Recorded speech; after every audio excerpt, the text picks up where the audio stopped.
Hello my friends, it's the Game Boy Geek here, and today we go way back to many centuries ago where the Greek, Persian, and Assyrian empires controlled vast amounts of land and riches. You'll be Raiders of Scythia, assembling crew, training animals, and gathering provisions in order to raid settlements, take plunder, and complete quests. Raiders of Scythia is a worker placement game for 1 to 4 players. It takes about an hour to play, for ages 12 and up, and published by Renegade Game Studios. Today, we'll be doing a rule school where I'll teach you how to set up and play the game so that you don't have to read the rulebook yourself. Now, I've placed timestamps below me in the description of this video, just in case you want to jump to a specific section of the rules. Without further ado, let's get started.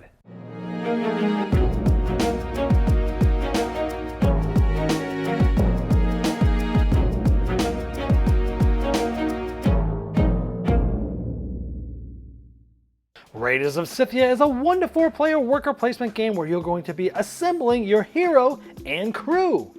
And you'll be placing workers and taking different actions, and then you'll be taking other ones off and taking other actions.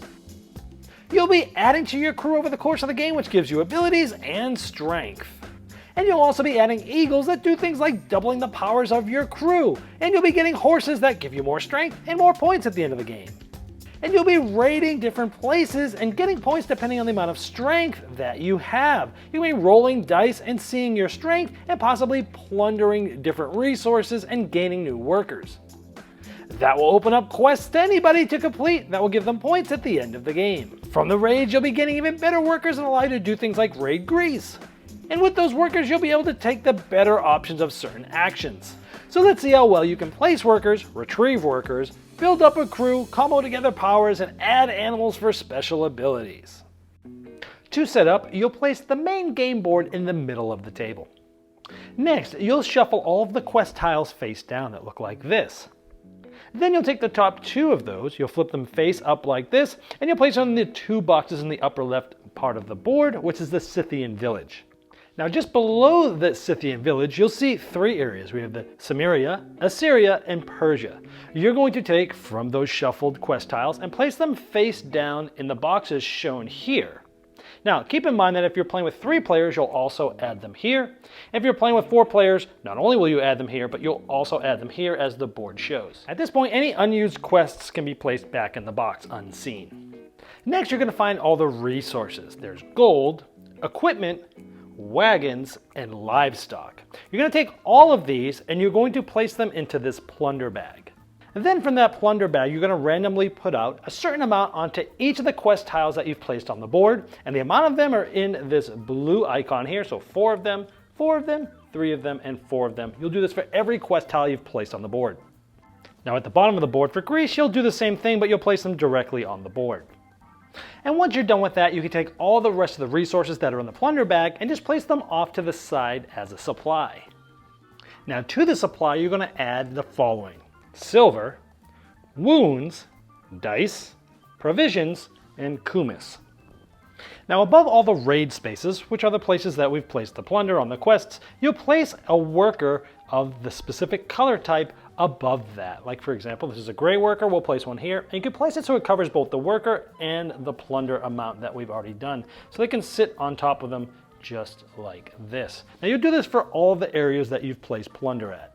You'll also place 1 blue worker in the town center, meeting tent, and market areas in the Scythian village at the top of the board there. Each player will select a player board which will have a color, and you'll take the scoring marker of that specific color, and the players will place them on the 0 of the point tracker in the upper left of the board. It doesn't matter which one is on top.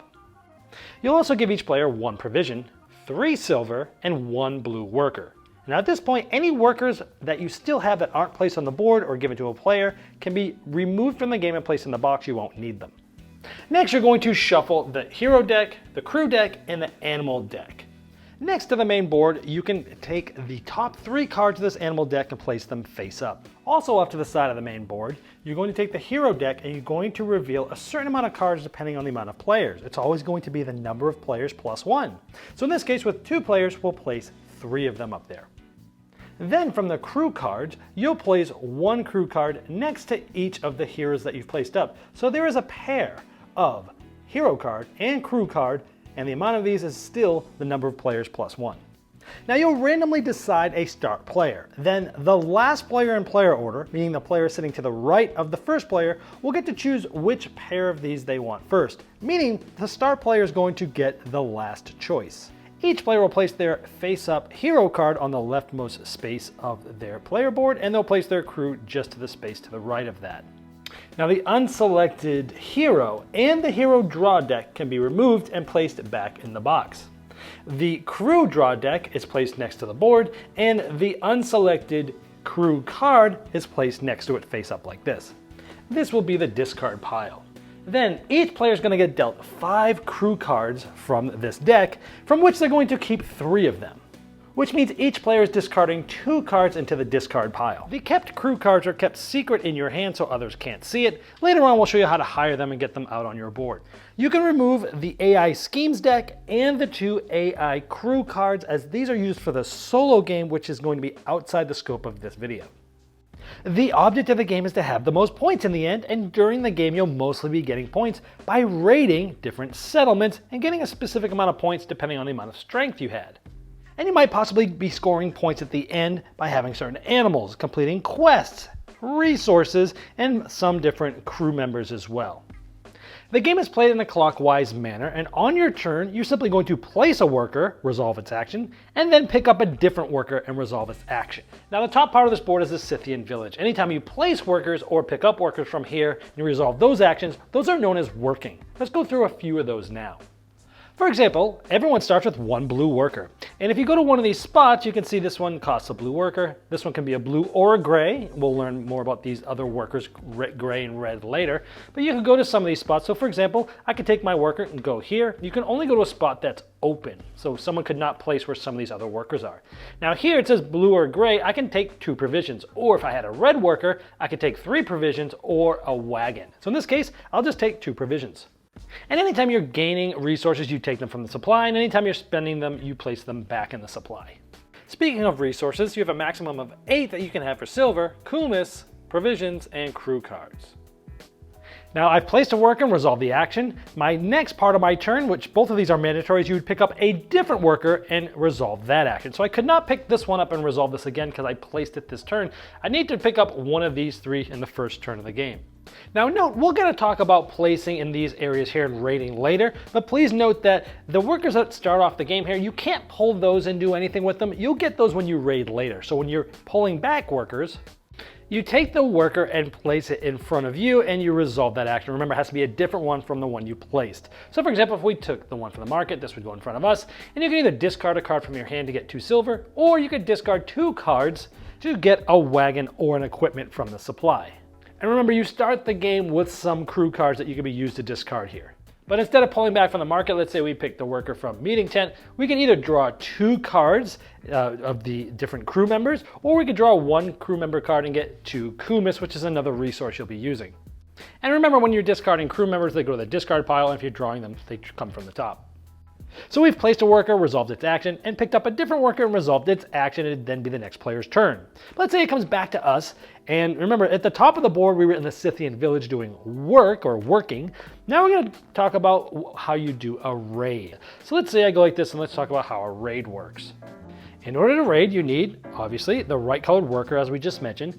You need a large enough crew. This tells us how much total crew we need. And you also need certain resources. So provisions and wagons, in this case, it's 4 provisions. So you would need to spend those provisions back to the supply. Now remember, we needed at least 3 crew, and let's just say we have some, we fast forward a little bit throughout the game, and now we have 3 crew.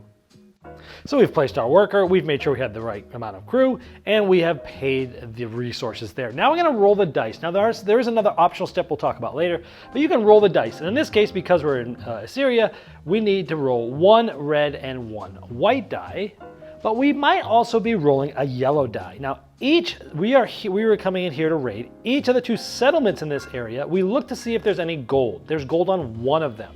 So in this case, we would, in addition to the red-white die, we would roll a yellow die for the gold.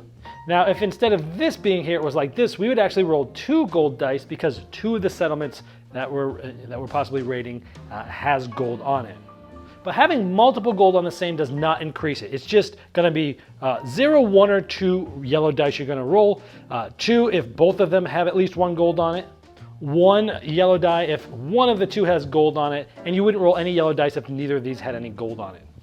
So we'll roll those dice. And then we're going to add up the strength. Strength is the numbers on the die. So we have 3 plus 2 is 5, plus the number of strength on our crew. So we have 5 plus 4 is 9, 12, 15. Right now we have a total of 15 strength. So we'll check the spot under where we're rating. If we had gotten 16 strength, we would gain 4 points immediately. If we were 10 or more, but less than 16, we'd get 2 points. And if we didn't quite have 10, 2 to 10, we wouldn't get any points and we'd actually take some wounds. Now in this case, we did not take wounds, but if you were to take wounds in a raid, you take the wounds from the supply and you can place them on your crew. They never go on any animals, which we'll show you in a minute, and you never put them on your hero, but they can go on your crew members. Now, each of these wounds reduce their strength, and if they take another wound when having 0 strength, they will die and be discarded. And right now, normally it would have had 3 strength, but if we went on another raid and this crew member had 2 wounds, they're really only having 1 strength. So we would only add 1 from this crew member. So that's how wounds hurt you. Now there are ways to remove wounds through different effects of the game that we'll go over a little bit later. Now once placed, you can't move wounds from one crew to another, but when you're dealing wounds, you can split it up between different members. So in this case, we were at 15, so we would have gained 2 points immediately. But let's talk about some other ways that you could actually add strength. Now we're going to talk more about animals later, but let's say we had an eagle on this crew member. This one also adds additional strength, so sometimes animals can add strength for you.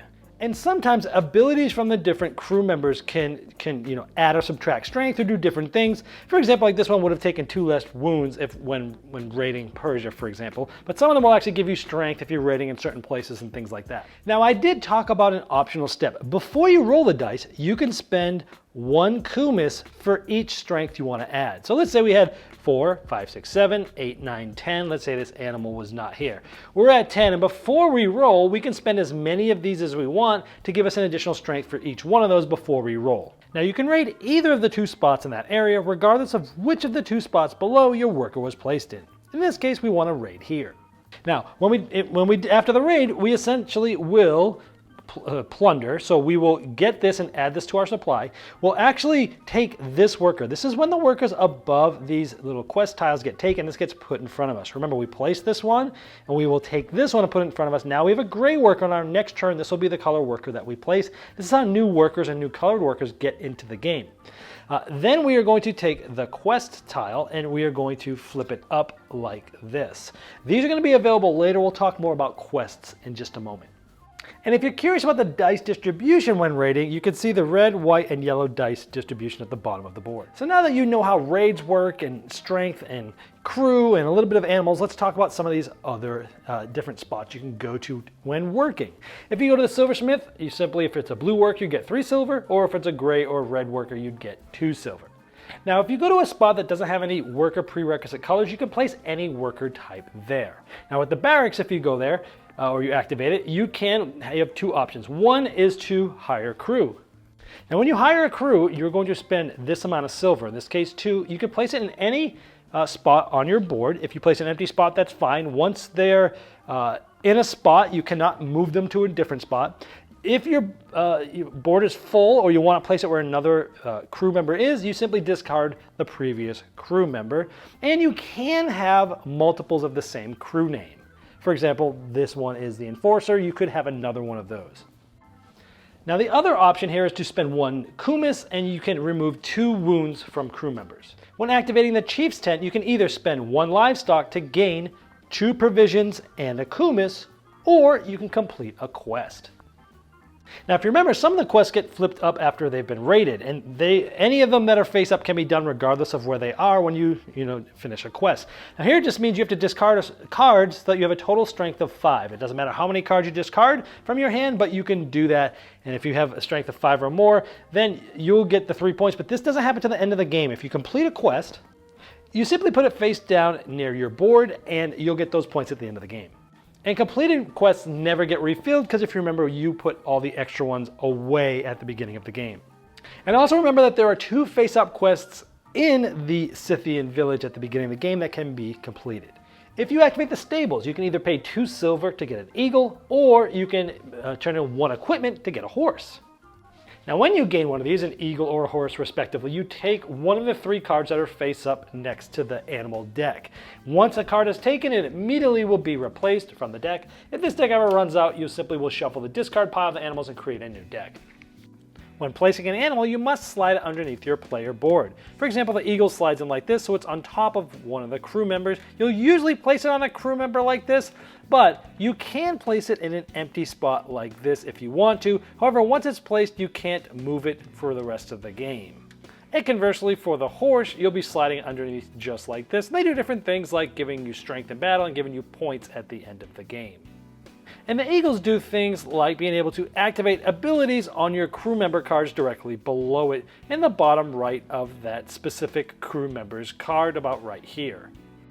Now with the town center space, you can either play a card, activate a hero's ability, or you can use the eagle's ability as well, as I previously was just hinting towards. For example, you could discard this crew member to use this ability in the bottom right like that, which essentially is to lose 1 kumas to gain 3 silver. Now if you're using that to activate the eagle, it simply activates this ability here, swap one of your eagles for an available horse. If you want to use it with the hero, it would just activate this ability here, like discard a card to hire 1 crew member for free. Turns will continue like this in clockwise manner till one of 2 things happens. Either 1, there's only 2 possible places to raid left on the entire board. The other is if there are 2 quests left, either face up or face down. Then, in addition to the score you already have on the board, you'll add certain things, like having points from specific crew members. You can also add points from certain animals, like the horse here would add you a point. You would also flip over any quest cards you've completed and add those points now. And you'll get points for leftover resources, 2 for each gold and 1 for all of the other ones that you see here. And at this point, whoever has the most points is the winner. If it's tied, the one that has the most total quests, crew, and animals is the winner. And if it's still tied, the one with the most silver, provisions, and kumas is the winner. If it's still tied, you share the victory. Well, I hope this helped you dive right into Raiders of Scythia and get to the fun quicker than you normally would if you had to read the rulebook yourself. Now, if you have further questions about the rules, I've placed a link below me in the description of this video, and that's the best place to ask them, since not only will I be notified, but so will Renegade Game Studios.